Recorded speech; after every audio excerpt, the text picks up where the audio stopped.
Right. Well, Right. first podcast. Hello. Hello. Hello. You have to say hello to me. This is strange, but okay. Yeah. Right. So, first topic. Eisenhower's foreign policy. A nice, easy one to start with. It's Why quite have a we lot. chosen Eisenhower's foreign policy? It's one that is a really interesting topic, but a lot happens in a really short space of time. And the example would like it, so it's kind of mean. Yeah, it's interesting, also code word for quite difficult.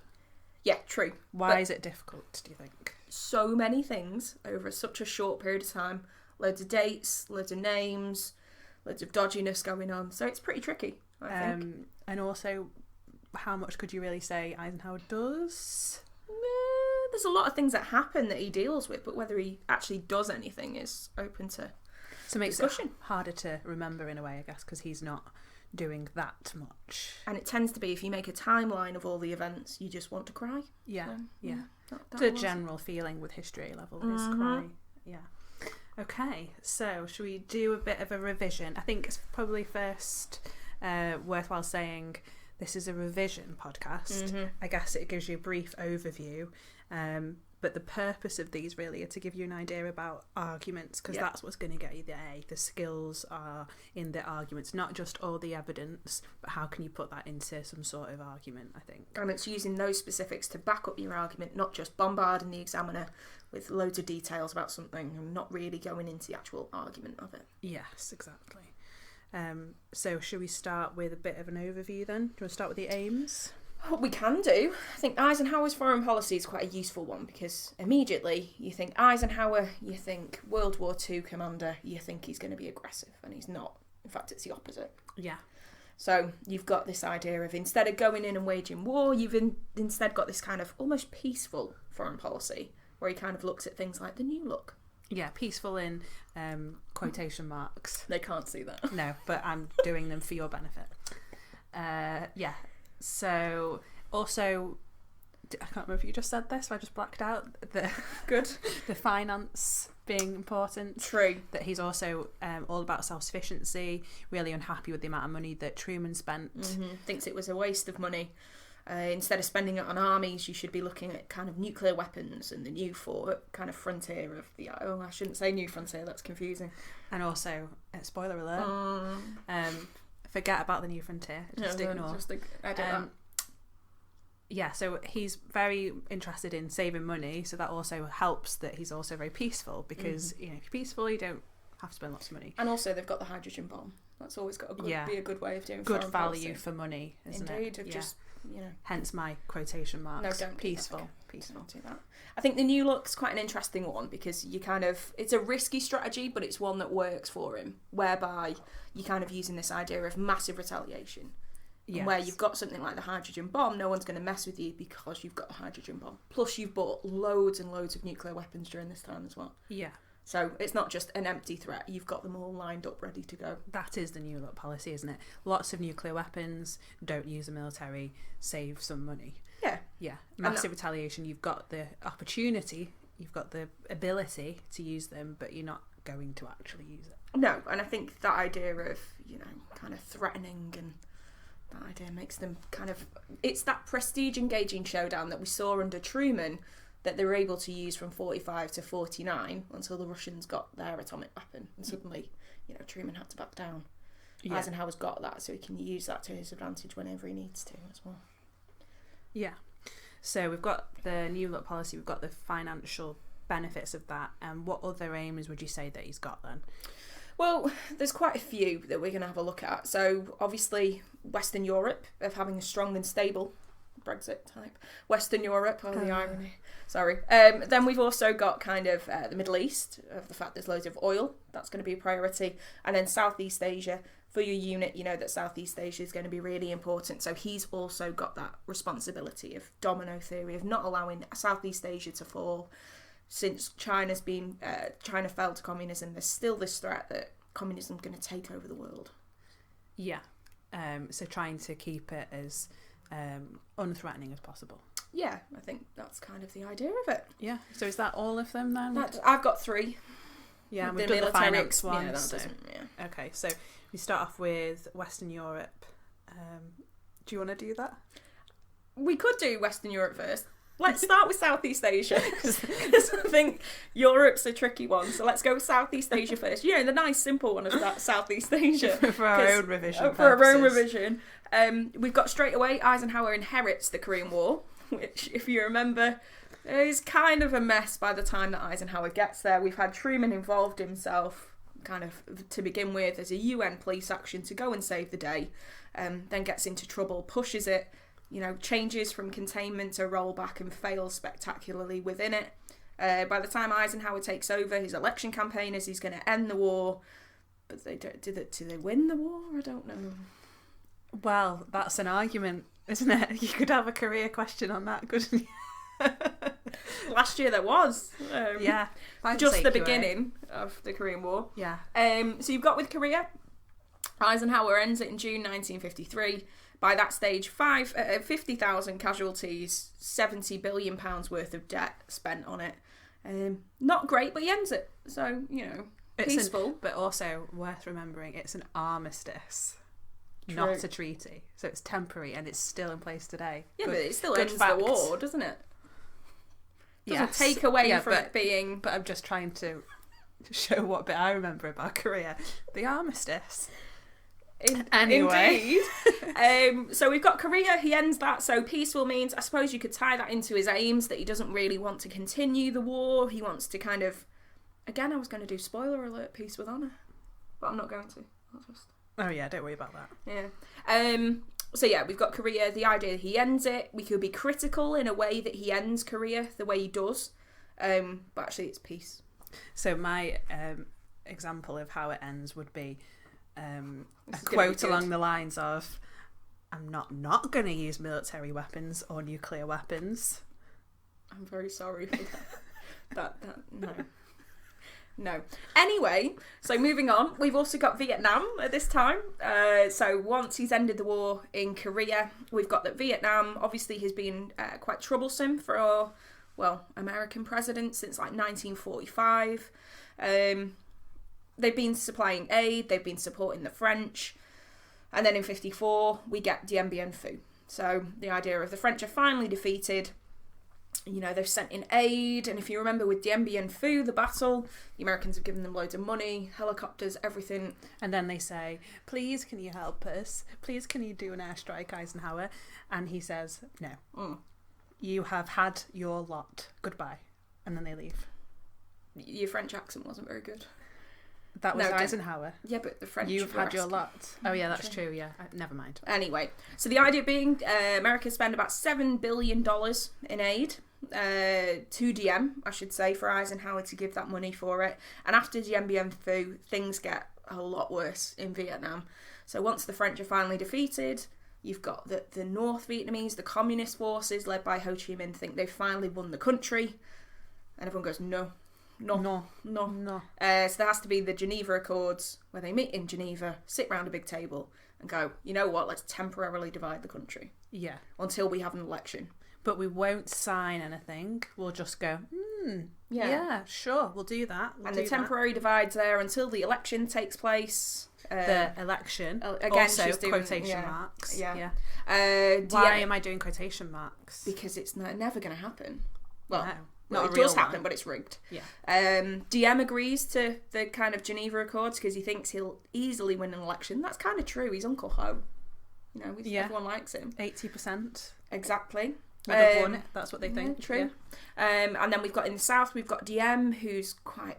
I can't swear on a podcast, can I? But he's not the nicest. You could bleep. I could bleep. No, let's not do that. Okay. But not great. So the communists think they're going to win it. Then Diem rigs the election, and things will get worse in Vietnam after that as well. I think from 54 onwards and 56 onwards as well, things just get progressively worse. But as far as Eisenhower's concerned, there's no war, so he can take that credit. And again, kind of peaceful for him. You know, it's not impacting on him in America. Yeah, they're not communist, so that's a win. Yeah. You know, if we're going to be positive, let's be positive. We have to balance Everybody that argument. Likes Ike. Yeah, indeed. Spending a lot of money, but you know things are going all right. But your other challenge, I guess, is should he have left? Can you put down the origins to Eisenhower? Are they too kind of deeply involved by that stage to be able to get out. Indeed. Who knows? Well, you'll find out, but you know. Then we've got Taiwan, one of the student favourites of Taiwan and the Formosa. Literally do it in 5 minutes. Exactly. So we've got kind of Taiwan and China, not getting into the controversy surrounding that, but Taiwan is being threatened by China. If you remember, the islands of Quemoy and Matsu are being attacked. They ask for help. I say Quemoy, just out of... Why? Because that's how it's spelt. Quemoy. No. Anyway, regardless of that, as long as you can spell it, I suppose that's all that matters. Exactly. Being threatened, ask for help. And if you remember, Eisenhower sends in the 7th Fleet of aircraft carriers. Well done. Thank you. Well done. I always forget about the 7th Fleet of aircraft carriers. Yeah, and... I feel I'm being judged. Gets the Congress resolution. He does. Almost, what's the word? A full majority. Almost a landslide. It's probably not quite the right phrase. Landslide There's only 3 people that oppose it. Really? Yeah, 3 or 4. It's not very many. Well, then, if you've got it of the aircraft carriers north and south of Little Taiwan, saving the day again. Well done, America. Superpower status. Backing up the little guys. Yeah, because they thought that the Congress resolution would mean possible nuclear weapons. Not going to use nuclear weapons. Don't write that, but that might help you remember that that's what he does essentially. And what's that called? This is where you're going to be mean, because I would call it brinksmanship. Because you're wrong, but it's brinkmanship. There's no S in the middle. Brinksmanship, as long as you know. If you're you. Let's be, make a concession. Let's go massive retaliation. Yes. So if you pick on poor little Formosa, we're going to have World War III. We can massive retaliate to you, but it's not really. We might do. That's why you've got your aircraft carriers. Yeah. You've mentioned those. Thank you. Yeah. Very good. Yeah. So that's Southeast Asia. Obviously, Eisenhower being a big believer in the domino theory, as will his predecessors and everyone else like this as well. As well as predecessors and successors. Exactly the same thing. That's what I said. In time. He goes back in time, and everyone believes in the domino theory. They do. That's good. So Miss Lawrence is now going to tell you about Middle East. Ah, lovely. Yeah, so oil is particularly important. They have lots of it in the Middle East. Yeah. And specific as ever. Yeah, well, this is a revision podcast.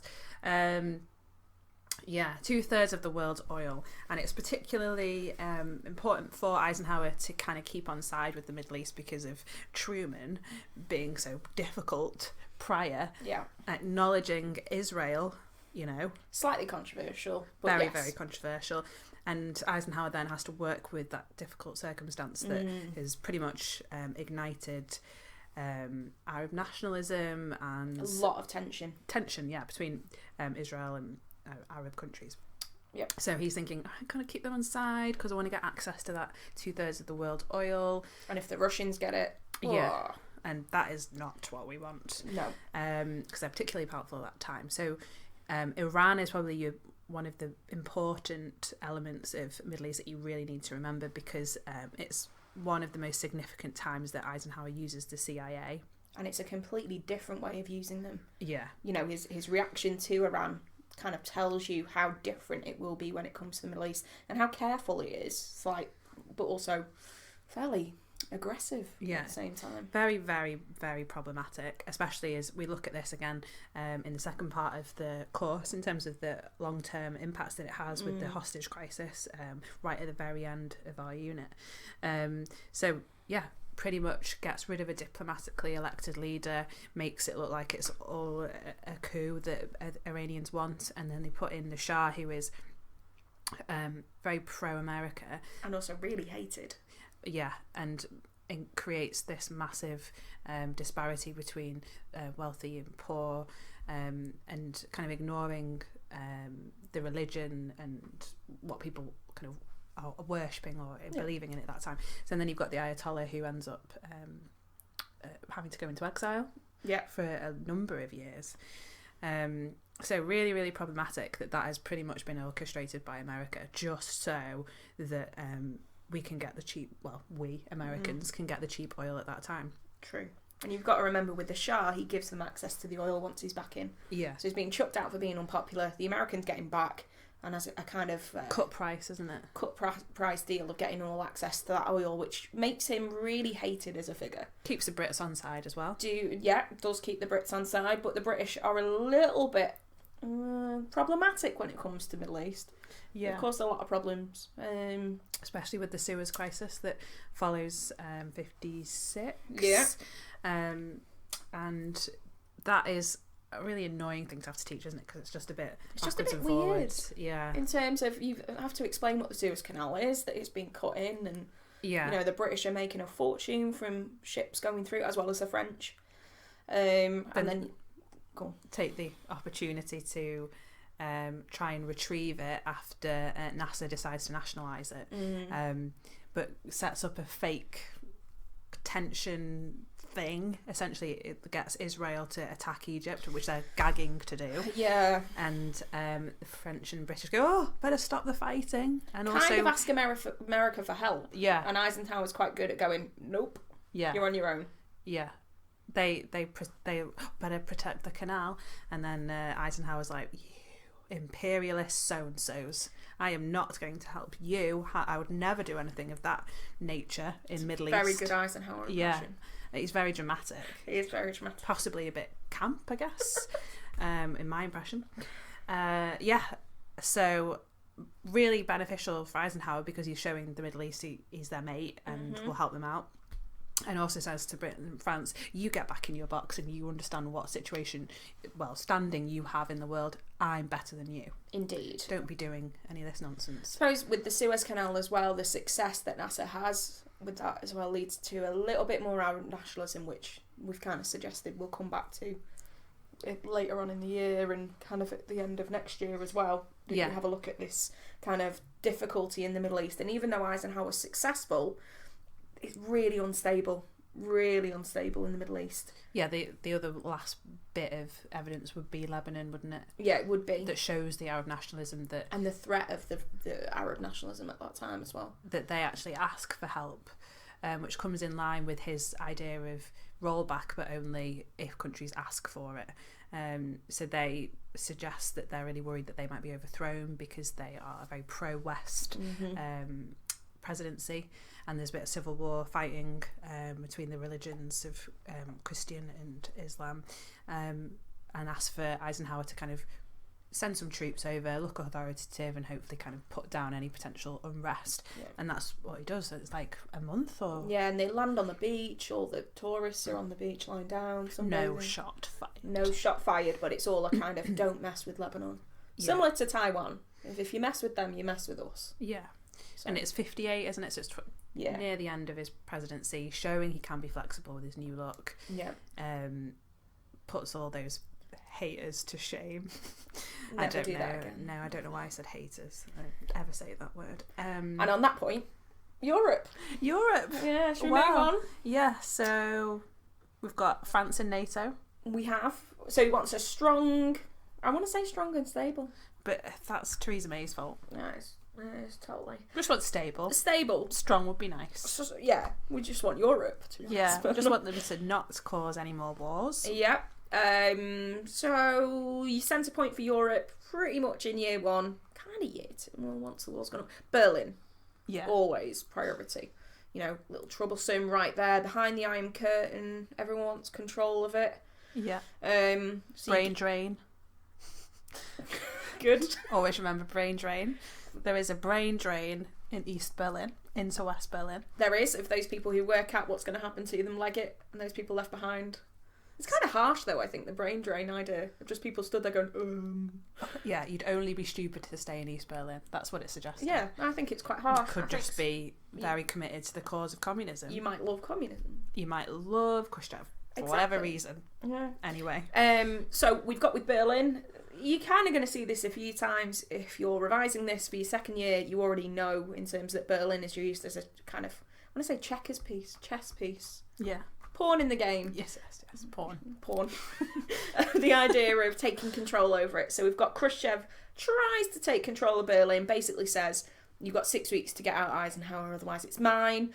Eisenhower kind of calls his bluff a little bit, and then gives Khrushchev the opportunity to back down, to which he does, and everyone pretends that it never happened. So, you know... And at the same time, when they're like, you know, he's managed to get him to back down, he does his little opportunities to have little chats and go, we'll talk about Berlin, we'll talk about Berlin. Summits. Comes to Camp David. Yeah.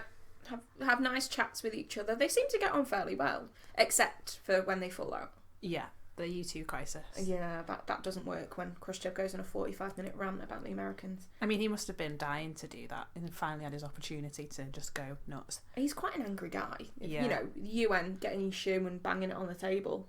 You know. I think he just had a lot going on as well at home, didn't he? They really didn't like him, did they? I quite like him, though. But you weren't there then. Yeah, but he loves corn. And he's just like a little embarrassing guy, isn't he? With his little embarrassing guy. Yeah. Wow, what a description. I'm just thinking of the Nixon and the kitchen debates.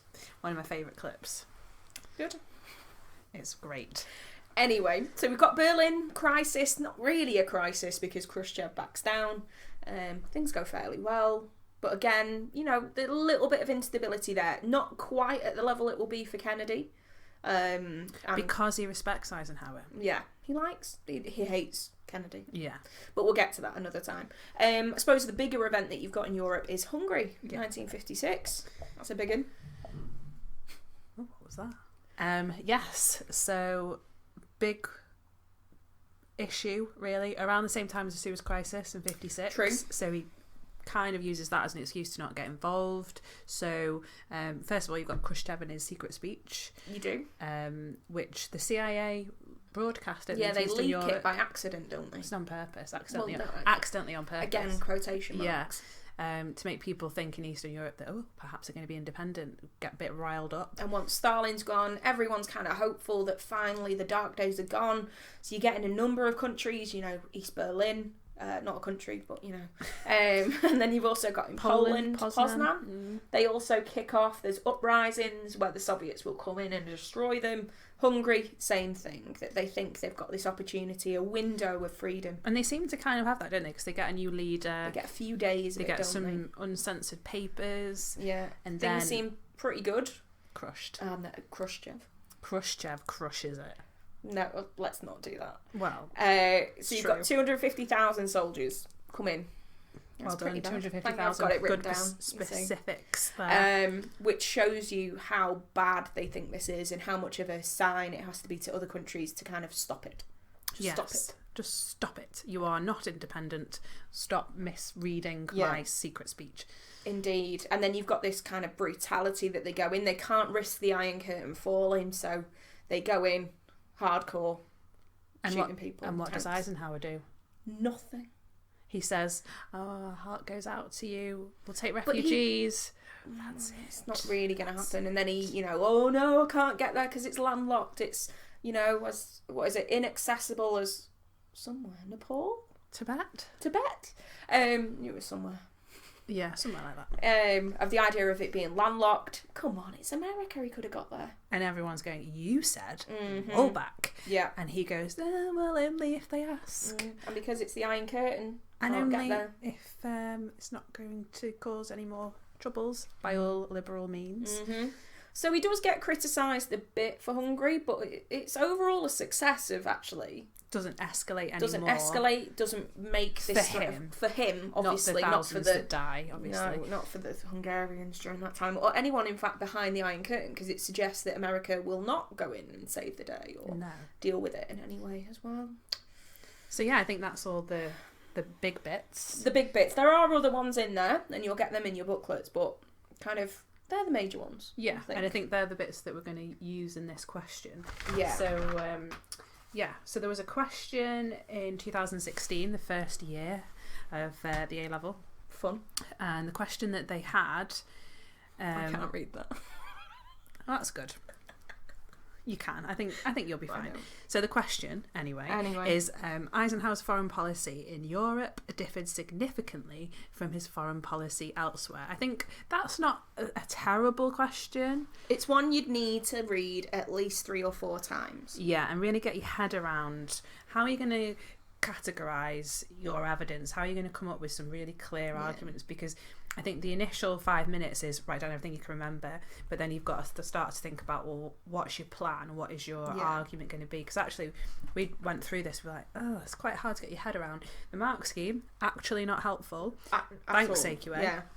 There's maybe 2 things that we already had and actually came up with better evidence, we think, ourselves. As always, they just, throw a random thing in there that isn't in any of the textbooks. But we'll digress. Yeah, we'll talk about that during it as well. So I think the major thing is, if you were to get this question, you tear it apart. Not just kind of information about the topic. But you tear it apart anyway. You are going to. It's just a helpful reminder for students, maybe from the mocks, to actually read the question and to read it again. I read it again and again and again, and take every single second of that 5 minutes to make sure that you planned it fully. The key bits there are differed significantly from his foreign policy elsewhere. So you've got to acknowledge Europe and what happens, and then how you can argue it stays the same. Yeah. Or there's elements that you could argue are very different. Yeah. And as always, you don't need to mention absolutely everything. You want some selective, good bits of evidence that you can get your teeth into. Yeah. So if we start off with Europe, I remember some sort of feedback that we had off AQA saying that start off straight away without answering the questions with the agree side. Yeah. Because they think that sometimes the question just kind of gets lost a little bit. And, this isn't one of those ones where you can immediately just go, I'll just answer Eisenhower's foreign policy is successful, because that isn't really what the question's about. So actually it's a good one. And I think that's the danger of this question. If students would see foreign policy for Eisenhower and just jump in and start listing things straight away. And say Europe was successful. Yeah. You need to find your argument in this question. So if we start off with Europe then, and what would a starting argument be about Europe? So it would be, agree or valid, Eisenhower's foreign policy in Europe did differ significantly from his foreign policy elsewhere. His strategy in Europe would be peaceful. Yeah, I think you've got this idea that he wants a strong and peaceful Europe, strong and stable. Yet again. Yeah, of the idea of, he kind of carries on what people had done before him, particularly with martial aid, and kind of that idea of Europe's always been significant. Keep them on side. We've got the idea of, what he does with Europe. He gets NATO. He establishes that France joined NATO at this time as well. Continues martial aid. Yeah. From 1951, I think it said. So it continues martial aid. And then you've also got, after Stalin dies, he can have reaching out type of relationship with the USSR. So quite peaceful. They're looking for ways in which they can get on and negotiate. So this is probably a bit before Khrushchev, really. It's the Atoms for Peace and the Chance for Peace speeches and open skies. The idea of pooling their fissionable material. Obviously none of those things happen. And desperately reaching out to the Russians before a new leader is established. It's a much more positive relationship. And I think he uses Europe to do that, doesn't he? If he knows that that's going to be a tension-filled area. So you've got that association of this peaceful means through Europe in particular. So I think then you could talk about how, well, in reality, for the not valid, that is very similar to what he does elsewhere. Yeah. So you could say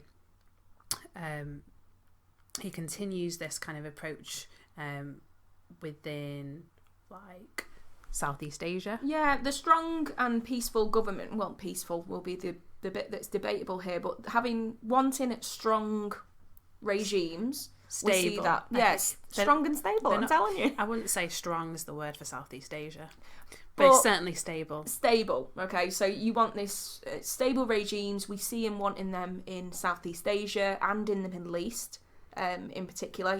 The idea of giving money to Vietnam, for example, is to provide them with a stable regime. It doesn't really work, but you can kind of see what he's trying to do. Yeah, and you can see with, like, the Suez Crisis, he doesn't get involved, just says to the Brits, back off, buddy. So you've got that kind of, again, peaceful, stable, alleviating any tension as much as possible. Yeah, and again, you've kind of got this peaceful side to it. Korea as well. Yeah, when we were talking about atoms for peace and chance for peace and summits, you've got Korea. You can even bring in Geneva, I suppose, to a certain extent, even though the Americans being created. Yeah, you've got quite a lot that you could talk about with the idea of, well, it's kind of similar to what he does with other areas. So it's not that significant in terms of that the he wants a strong Europe. Well, he wants a strong world. Yeah, to be because honest. that saves him money. Exactly. Ultimately. Yeah. So then you could say, however, the tone changes in terms of how he's creating this stability in other areas. So you could go back into your, it's valid because actually, yes, he's trying to keep things stable, but the tone or the way in which he does that is very different. So you would talk about Taiwan and the Formosa resolution. That is essentially brinkmanship. That he's not really doing in those previous, I suppose you could argue maybe perhaps Korea, but in terms of Europe, the examples we gave before, there's not as much brinkmanship there. He's threatening. And I think it's a very open approach that he's got with it. He's very visual with things like Taiwan. Does he use PowerPoints? He does. Very visual. He clicks through the PowerPoints. Yeah. But I think when you've got kind of Taiwan, you've got the fact that he openly says he's going to protect them. Yeah. And that's quite a different one than Europe, where he's not subtle, but he's not as blatant. Yeah, he's making be a bad guy and a good guy. China's the bad guy, and that's why he's passes this, gets this Congress agreement that he can do whatever he likes in Taiwan, and that's enough really for them to go, okay, we'll leave you alone now. Yeah, and it's kind of them facing down, and it kind of goes back to Truman. That prestige-engaging showdown happens where the Chinese back down and America win. If you were to compare that with, say, Berlin, with Khrushchev going, I want Berlin, you've got 6 weeks to get out. Yeah. It's much more subtle with that, isn't it? If they kind of like, oh, he's made a mistake. Just don't mention that there's an ultimatum. Don't mention there's a crisis. Yeah, like you said, like Berlin, therefore, is your opposite to show you that it is different, because he just kind of goes, oh, Khrushchev, we'll just talk about it later. And eventually...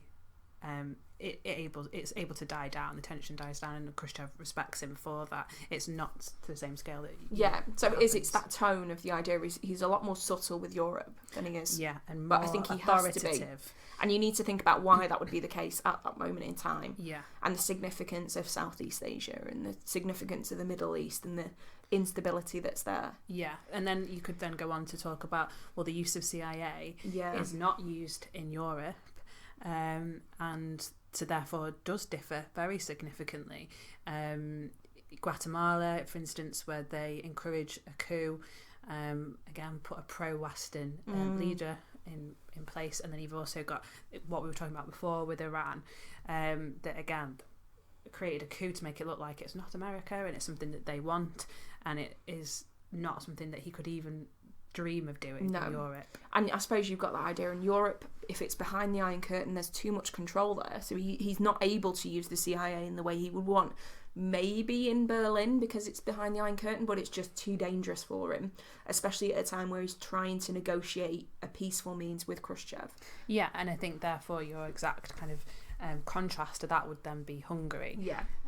The fact that with this uprising, why didn't he use CIA? Because there's absolutely no way he could have got away with it, especially with the heavy response that Khrushchev gives. And I think maybe that scares him off a little bit, of the idea of he can't use something like the CIA in Hungary, and actually, that's where it kind of shows this difference. Yeah, that Khrushchev is too volatile for them to consider using brinkmanship and to consider using the CIA. And I think the U2 crisis would be a really good point to end on, because you can see how volatile Khrushchev is. And it's well established in those places as well. If it's in the Iron Curtain, places like Hungary, Poland, even East Germany, it's been around since the end of World War II. In the places like Iran, Guatemala and Southeast Asia, that instability that's in those areas means that they've got a bit more flexibility.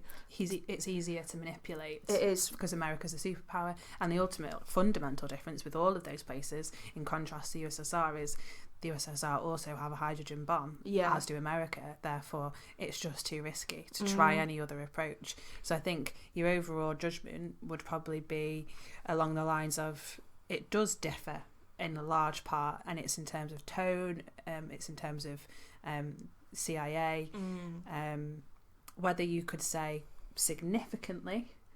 I think you could challenge the question on this one, couldn't you? Because there are some similarities in that he doesn't spend very much money. The only time he uses the kind of the military, they don't fire a shot. So there's certainly a passive theme throughout it all. But I guess... I suppose the aims stay the same. If you could argue the aims in Europe are exactly the same as the aims elsewhere. It's just the fact of the way you can go about it. The means is slightly different. And then the real... I think where you could get a lot of marks on this question is the explanation as to why Europe... The means had to be different in Europe. Yeah, and it's Khrushchev. Yeah, it's the idea of the control in Europe means that you're limited somewhat. Yeah. So I think that probably wraps up our first podcast on Eisenhower's foreign policy. Hopefully it's made sense and you can maybe pause when we start to talk rubbish.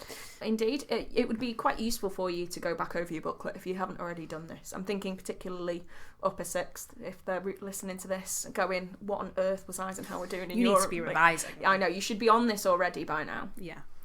Okay, well, what a lovely time we've just had. Hopefully you've enjoyed this and, I don't know, you've learnt something. We need like a sign off. That would be nice, wouldn't it? That would be. Well, yeah. We'll come up with one. Yeah. Yeah.